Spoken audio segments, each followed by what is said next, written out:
नमस्कार मंडळी, आमच्या चॅनेलवर तुम्हा सर्वांचं खूप खूप स्वागत आहे. हा माझा पहिला व्लॉग आहे. मी माझी छोटीशी फॅमिली आम्ही चाललो श्रीवर्धनच्या बीचवर. हा माझा मुलगा श्रियान आणि ही माझी मुलगी श्रीशा आणि माझे मिस्टर आम्ही असे चौघजण आमची ही छोटीशी फॅमिली आलो श्रीवर्धनच्या बीचवर. श्रीशाच्या स्कूलला सुट्टी असली की आमचं फिक्स ठरलेलं असतं की श्रीवर्धनच्या बीचवर हे जायचंच आणि त्यात श्रीशाच्या बाबांना पण सुट्टी पाहिजे. त्यामुळे आम्ही हे प्लॅनिंग करतोच. आम्ही राहतो माणगावमध्ये. माणगावपासून श्रीवर्धनचा बीच हा 1 तासाच्याच अंतरावर आहे. त्यामुळे आमचं फिक्स सुट्टीच्या दरम्यान आम्ही बीचवर येतच असतो. कारण हे श्रीशाला पण आणि आम्हाला पण बीचवर यायला खूप आवडतं. थोडा वेळ आम्ही आराम केला, दोघांना थोडं खायला घातलं आणि नंतरनं बीचवर आम्ही बीचवर जाता जाताच बर्फाचा गोळा घेतला होता आणि मला बर्फाचा गोळा खूपच आवडतो. थोडा श्रियानं पण खाल्ला. नंतरनं श्रियानं जी खेळणी आणलेली त्या खेळण्याने तो खेळत होता. नंतर आम्ही थोडा वेळ पाण्यात जाऊन बसलो आणि श्रीशा आणि श्रियान तर खूप मस्त एन्जॉय करत होती. नंतरनं श्रीशा आणि श्रियांचं खेळणी आणलेली त्या खेळणीनं खेळायला चालू झालं. वाळूमध्ये वाळू गाडीत भरून त्या खेळण्याने ती दोघं जण खेळत होती. त्यांना खूप छान वाटत होतं. श्रियांला तर खूपच मस्त वाटत होतं. श्रियान तर मध्ये मध्ये तो वाळू खायलाच चालू करत होता. श्रीशा तोपर्यंत तिच्या बाबांच्या पाठीमाग लागली की मला ह्या वाळूचं घर बनवून द्या. श्रीशाचे बाबा मग श्रीशासाठी वाळूचं घर बनवायला लागले. श्रियान पण वाळूमध्ये खूप एन्जॉय करू लागला आणि नंतरनं श्रीशाचे बाबा म्हणले मला काही घर जमणार नाही, तू तुझ्या मम्माकडे जा आणि मम्माकडं घर बनवून घे जा. नंतरनं श्रीशा मला वाळू आणून देत होती आणि मी श्रीशासाठी वाळूचं घर बनवायला चालू केलं आणि नंतरनं त्या वाळूचं घर बनवलं, त्याच्यातच पाणी आलं आणि ते घर सगळं मोडून गेलं. नंतर दोघांचं वाळूत खेळून झाल्यानंतरनं आम्ही तिथं असलेल्या ड्रॅगन राईडवर दोघांना बसवलं.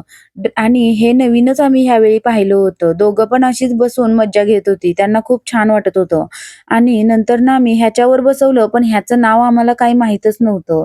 दोघं असंच त्याच्यावर बसून एन्जॉय करत होती. नंतर तिथं ठेवलेल्या बनाना राईडवर ह्या दोघांना बसवलं. त्यांना खूप मज्जा येत होती. आणि हे सर्व बीचच्या काठावरच असल्यामुळं दोघांना पण त्याच्यावर आम्ही बसून ते खूप एन्जॉय करत होती. स्त्रियांना पाण्यातनं चालायला खूप मज्जा येत होती आणि नंतरनं त्याला तोपर्यंत तिथे एक बोट दिसली. त्याला त्या बोटवर बसायचं होतं. थोडा वेळ आम्ही त्याला त्या बोटवर बसवलं. तो खूपच खुश झाला आणि नंतरनं श्रीशाला पण तोपर्यंत त्याच्यावर बसायला पाहिजे होतं. नंतर आम्ही आमच्या चौघांचे काही फोटो, काही व्हिडिओ असे बनवले. नंतरनं श्रीशा आणि श्रियांला घेऊन मस्त-मस्त अशा मेमोरीज आम्ही बनवल्या.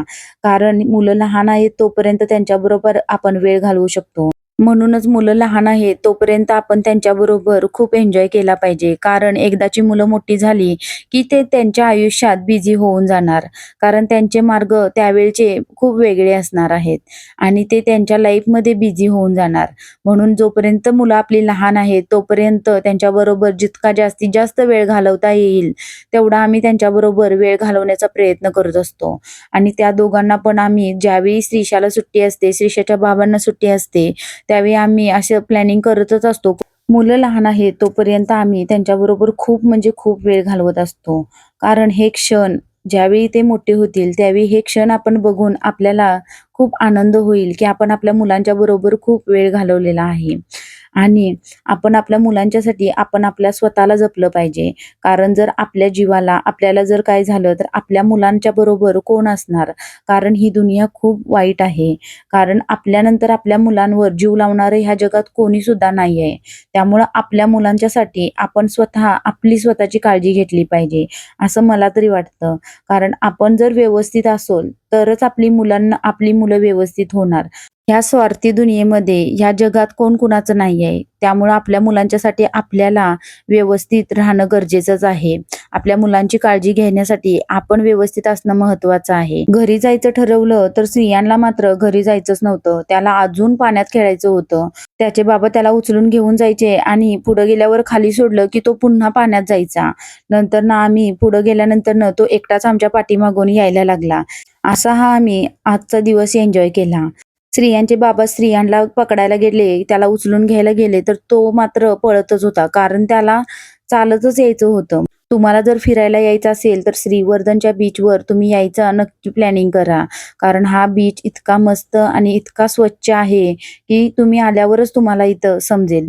नंतरनं श्रियांला चालतच यायचं होतं. वाळू गरम होती तरी पण त्याला चालायचंच होतं.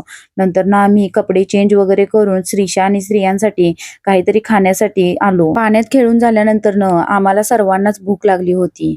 श्रीशासाठी मॅगी घेतली आणि आमच्यासाठी अंडा भुर्जी घेतली आणि आम्ही खाऊन झाल्यानंतरनं आम्ही घरी जायला निघालो. तुम्हाला आमचा व्लॉग आवडला असेल तर लाईक करा, चॅनेल सबस्क्राईब करा, तुमच्या फ्रेंड्ससोबत शेअर करा. पुन्हा भेटू पुढच्या व्लॉगमध्ये. धन्यवाद.